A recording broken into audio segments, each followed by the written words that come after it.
আজকে বানাবো মাটন কালি মির্চ। তার জন্য মাটনে ধুয়ে পরিষ্কার করে জল ঝরতে দিয়েছি।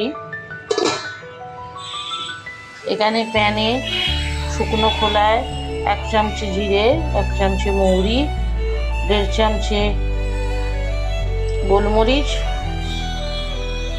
2টো ছোট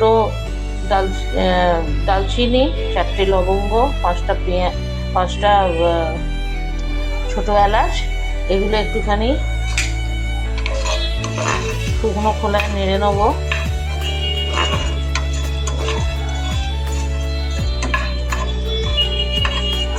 ময়েশ্চারটা চলে যাওয়া পর্যন্ত এটা একটু নাড়ব। একটু জয়িত্রী, অল্প জায়ফল, 3টে শুকনো লঙ্কা দিয়ে দিলাম। এগুলোও একটু নেড়ে নেব।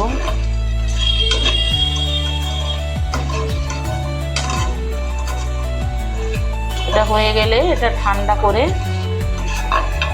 আধ গুঁড়োনো মতো করব। পুরো একদম ফাইন পেস্ট হবে না, এটা গুঁড়িয়ে রাখবো।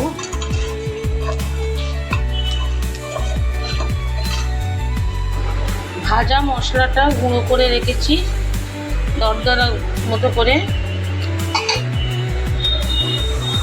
এখানে 8-10 কোয়া রসুন, 1 ইঞ্চি আদা আর 3-4টে কাঁচা লঙ্কা, এটাকে পেস্ট করে নেব। কড়াই অল্প সাদা তেল দিয়েছি 3-4 চামচের মতো, তার সঙ্গে 1 চামচে ঘি দিচ্ছি। এটা অপশনাল।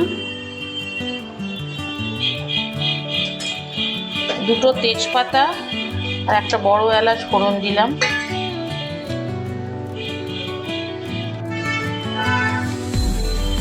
দুটো বড় পেঁয়াজ কুচিয়ে রেখেছিলাম দিয়ে দিলাম।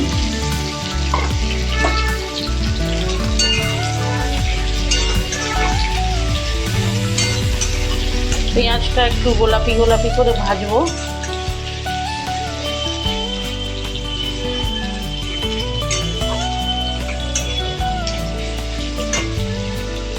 এবার এতে আদা, রসুন, কাঁচা লঙ্কার পেস্টটা দিয়ে দিলাম।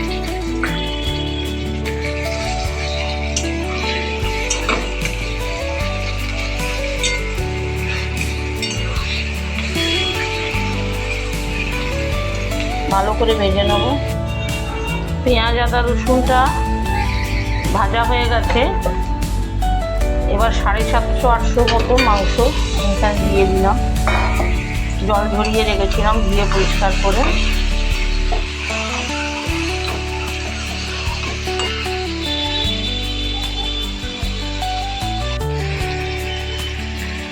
এর সঙ্গে আন্দাজ মতো নুন দেব।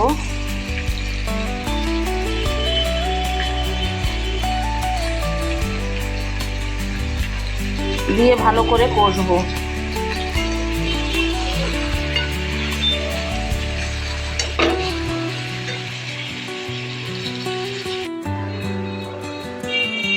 চার টেবিল স্পুন মতো টক দই ফেটিয়ে রেখেছি, ওটাকে দিয়ে দিলাম। আর ফ্লেমটা লো করে দিতে হবে, দইটা ফেটে যাবে। ওটা দিয়ে একটু কষবো।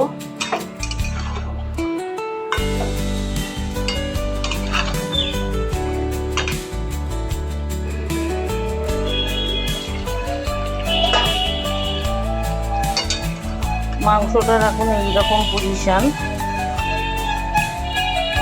তেল ছেড়েছে। এবার এতে 1/2 কাপ মতো জল দিয়ে যতক্ষণ না সুন্দরভাবে সেদ্ধ হচ্ছে ওটা সেদ্ধ করব।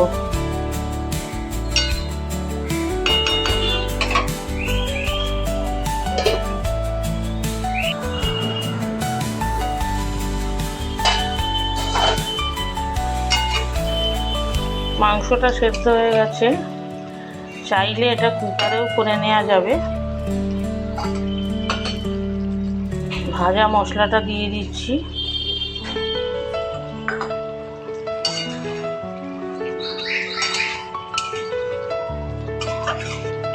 এটা একটুখানি শুকনো শুকনো হয়। একটু ফোটাবো। একটু ঝাল বেশি হয়, জাল জাল হয় এটা। একটু অল্প দুধের মালাই বা ফ্রেশ ক্রিম দিয়ে এটা একটু ব্যালেন্স করা যায় চাইলে। আমি দিয়েছি এতে অল্প।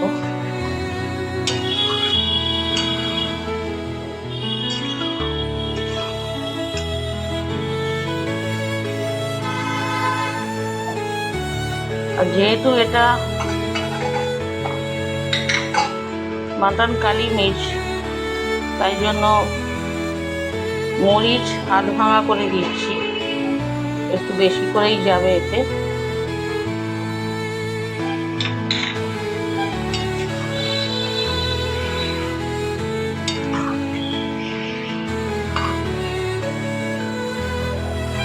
আর একটু গ্রেভিটা কমিয়ে দেবো। হয়ে এসছে। এবার ওপরটাকে কয়েকটা লাল সবুজ কাঁচা লঙ্কা চিড়ে দিয়ে দিলাম। এটা এরকম শুকনো তেল তেল মতো হবে।